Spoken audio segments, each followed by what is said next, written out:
Lectura del Santo Evangelio según San Juan. En aquel tiempo Jesús se retiró al monte de los olivos. Al amanecer se presentó de nuevo en el templo, y todo el pueblo acudía a él, y sentándose les enseñaba. Los escribas y los fariseos le traen una mujer sorprendida en adulterio, y colocándola en medio le dijeron: Maestro, esta mujer ha sido sorprendida en flagrante adulterio. La ley de Moisés nos manda apedrear a las adúlteras. ¿Tú qué dices? Le preguntaban esto para comprometerlo y poder acusarlo. Pero Jesús, inclinándose, escribía con el dedo en el suelo. Como insistían en preguntarle, se incorporó y les dijo: El que esté sin pecado, que le tire la primera piedra. E inclinándose otra vez, siguió escribiendo. Ellos, al oírlo, se fueron escabullendo uno a uno, empezando por los más viejos, y quedó solo Jesús con la mujer en medio, que seguía allí delante. Jesús se incorporó y le preguntó: Mujer, ¿dónde están tus acusadores? ¿Ninguno te ha condenado? Ella contestó: Ninguno, Señor. Jesús le dijo: Tampoco yo te condeno. Anda y en adelante no peques más. Palabra del Señor. Gloria a ti, Señor Jesús. Pueden sentarse un momentito. En el nombre del Padre, y del Hijo, y del Espíritu Santo. Amén. Mis queridos hermanos en Cristo Jesús, celebramos ya esta Santa Misa en el quinto domingo del tiempo de Cuaresma. Y la lectura del Santo Evangelio nos habla sobre la temática de la misericordia del Señor. Cristo Jesús es el Hijo de Dios, Dios que ha venido al mundo a salvarnos y en primer lugar ha venido a iluminar nuestras conciencias con la palabra de Dios, con el Evangelio. Y solamente en la medida en que seguimos esta luz, en la medida en que nos dejemos iluminar por la luz del Señor, caminaremos en plena libertad y seguiremos el camino del Señor. Hemos escuchado en el Evangelio cómo Jesús había estado en el huerto de los olivos haciendo oración y luego se fue al templo. ¿Y por qué en el templo? Porque en el templo estaban la mayoría de los judíos piadosos, ¿no? Es Cristo quien va en busca de la oveja perdida. Es el Señor quien busca al hombre, así como nosotros, ¿no? Es Cristo quien nos ha convocado en este momento para celebrar su santo sacrificio en la Santa Misa. Es el Señor quien ha pensado en cada uno de nosotros de manera particular. Y nosotros hemos respondido ese llamado, nos hemos acercado al Señor, hemos sentido esa necesidad de estar junto al Señor. Y dice el texto: todo el pueblo acudía a él y sentándose les enseñaba. Cristo tiene paciencia. El Señor nos enseña a saber tratar al prójimo. Muchas veces hay gente cargante, pesada, gente inoportuna en su momento, pero sin embargo tenemos que tener esa actitud del Señor, tener paciencia. No solamente ver algo externo, ver un cuerpo que no me gusta o un rostro feo, sino ver almas. El Señor ve almas y es lo más importante porque el alma está hecha a imagen y semejanza de Dios. El Evangelio es muy bonito para explicarlo punto a punto con los personajes y las circunstancias. Bien, vemos unos personajes que están los escribas y los fariseos, que dice el texto, traen a una mujer sorprendida en flagrante adulterio. Bien, ¿quiénes eran los fariseos y los escribas? Eran la gente culta, eran los profesionales, eran la gente que tenía el poder jurídico para dictaminar leyes, para absolver culpables y condenar el delito. El Señor en muchos pasajes del Evangelio habla sobre ellos. Eran gente mala, externamente no, eran gente que iba al templo a rezar, gente que hacía ayuno y penitencia, gente que pagaba el diezmo religiosamente al templo. Externamente no eran gente mala, pero por dentro eran gente soberbia, orgullosa, que tenía celos y envidia del Señor, tanto así que tenían sed de venganza, o mejor dicho, de quitarle de enfrente para matarlo. Bien, por tanto, lo más importante no es tanto lo exterior, sino el corazón del hombre. Dios no se fija en las apariencias, Dios se fija en el corazón. Ahora, esta gente se muestra como puritana, como defensores de la palabra de Dios o defensores de los derechos de Dios en el mundo. Nosotros, ¿qué evangelio seguimos? ¿El evangelio de Cristo o el evangelio de los fariseos? El evangelio fariseos es un evangelio rígido, donde, digamos así, sigue un positivismo jurídico, es decir, la ley, tal cual lo que dice, se cumple. Amén, no hay que cambiar nada. Bien. Ese radicalismo siempre esconde una grave hipocresía. No eran defensores de la palabra de Dios, no eran gente que buscaba defender el honor de Dios en el mundo, todo lo contrario, sino que esa fidelidad escondía detrás unas malas intenciones. ¿Qué buscaban estos fariseos y estos escribas? No buscaban defender la moral del pueblo, sino que buscaban poner una trampa a quién, al Señor.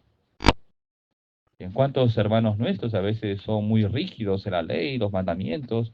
Claro, hay que defender, obviamente, la verdad de las cosas. ¿No? Lo que es, y lo que no es, punto, ¿no? Al pan, pan, y al vino, vino. Ahí no hay término medio. Pero sí, lo que nos enseña el Señor es a ser misericordiosos. Bien, por tanto, estos fariseos no buscaban defender la moral del pueblo, simplemente ni les importaba la mujer. Bien, ¿qué hacen estos hombres? Habían pescado a una mujer pública que estaba cometiendo pues el pecado del adulterio. Y la llevan ante el Señor y le dicen, maestro, esta mujer ha sido sorprendida en flagrante adulterio. La ley de Moisés nos manda apedrear a las adúlteras. ¿Tú qué dices? ¿Qué piensan ustedes? ¿Qué buscaban estos hombres? Una trampa al Señor. ¿En qué sentido? En doble sentido. Pues, ¿qué dice el Señor? Si el Señor dice, bueno, pobrecita, es débil, hay que perdonarla. Ah, entonces tú no cumples la ley de Moisés. Tú no eres un defensor de nuestra religión. Y si el Señor dice, bueno, hay que cumplir la ley, lo que dice el Señor. Ah, entonces tú muy rígido, tanto que hablas de misericordia, de amor, de perdón. ¿Se entiende? Es una trampa. O sea, a esta gente no les importa Dios, aunque hablen en nombre de Dios. Les importa su orgullo, su soberbia, su vanidad. Destruir a la persona que lo ven como un contrincante. Dios mira el corazón. Y además se creen los santones, los puritanos, los beatos del pueblo. Pero en el fondo de su corazón guardaban cosas feas. Y es más, traen a una mujer, bueno, no es que de casualidad, sino que han visto toda esa escena pornográfica, ¿no? Han estado ahí todo, ¿no? Babeando, y después ya la cogen para decir, ay, nosotros somos los defensores. Hipócrita, gente hipócrita. ¿Cuántos católicos que tienen una mala formación en su conciencia piensan que obran bien, maltratando al prójimo, la discriminación, la condena a los demás? Y no está bien. Bien, dice, la ley de Moisés era la ley del levirato, ¿no? Que decía, no, si una mujer cometía adulterio tenía que morir a pedradas. Y todo el pueblo tenía que salir. ¿Por qué? Porque el pecado era aquello que impedía que venga la bendición de Dios al pueblo, ¿no? Entonces, por tanto, si hay un pecado no va a llegar la bendición de Dios y por tanto vamos a pasarlo muy mal. Por tanto, tenemos que eliminar el pecado con la persona. Así era su raciocinio o su entendimiento. Y todo el mundo tenía que salir. El que no iba, se hacía cómplice del pecado. Ese era el pensamiento judío. El Señor dice, estaba inclinando, ahí escribiendo una cosa. Ante la insistencia, el Señor dice, el que esté sin pecado, que tire la primera piedra. Y dice el texto, comenzando por los más viejos, se fueron yendo hasta que quedó sola la mujer con el Señor, ¿no?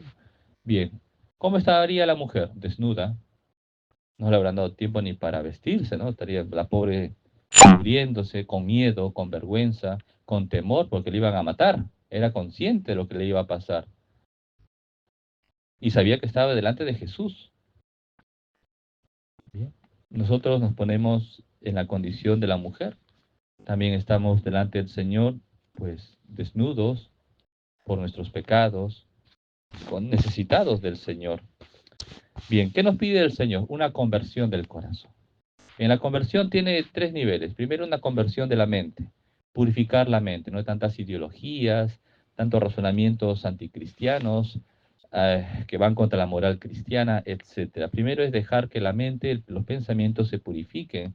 ¿De qué manera? Aceptando la palabra de Dios, dejándonos iluminar por la luz de Cristo. Ese es el primer nivel de la conversión de la mente, de los pensamientos. Y en consecuencia viene el segundo nivel, la conversión del corazón, quitar la soberbia, el orgullo, la maldad, ¿no? Todo aquello que va en contra de Dios, ¿no? Los 7 pecados capitales, la soberbia, la avaricia, la lujuria, ¿no? La ira, ¿no? La gula, la envidia, la pereza, ¿no? Y último es la conversión de las obras, que es en el fondo hacer el bien al prójimo. Ahora, hacer el bien es practicar la caridad. Y hacer caridad no es darle un sencillo, una cosa, no. La caridad es un compromiso existencial de ayudar al prójimo como el Señor nos ha enseñado, amar a los demás como Cristo lo ha hecho. Y eso no es fácil, cuesta. Ahora, ¿qué nos enseña el Señor? A ser misericordiosos. Y ser misericordioso no significa justificar el pecado. No. Ser misericordioso es comprender a la persona y ayudar a la persona a salir de ese estado y que cambie de vida. Bien, esa es la misericordia que nos enseña el Señor. Bien, dice el texto que comenzando por los más viejos, dejaron a la mujer sola. Bien, el término aquí viejo no significa la persona adulta, ¿no? Con canas, aunque se pinten. No, no, no, la persona no es la persona, el adulto mayor, usando ese término diplomático, ¿no? No, no, no. Aquí el término viejo viene de anciano, y anciano en griego es presbítero. A los sacerdotes católicos se les llama presbítero, y significa anciano. Y anciano es la autoridad en el pueblo. Dice, comenzando por lo más viejo significa comenzando por los que son autoridad en el pueblo. ¿Dónde están esos que acusaban? ¡Oh, sí! ¡Uy, qué barbaridad esta mujer! ¿Qué? ¿Eh? Pero su corazón estaba más podrido. ¿Cuál es el sexto mandamiento de Dios? No cometerás actos impuros, ¿no? Ya, no hay que explicar, es la moral verde para explicar esto, ¿no? Pero es el sexto mandamiento. Hay que vivir primero el primero. A veces hay gente que cae en el escrúpulo de, no, la santa pureza. Sí, pero la pureza no solamente es en la castidad del cuerpo, del acto sexual, sino la castidad del corazón. La pureza del corazón, los sentimientos, las intenciones. ¿Cuáles eran las intenciones de estos hombres? No era a Dios, era simplemente condenar a Cristo. El Señor, ¿qué dice?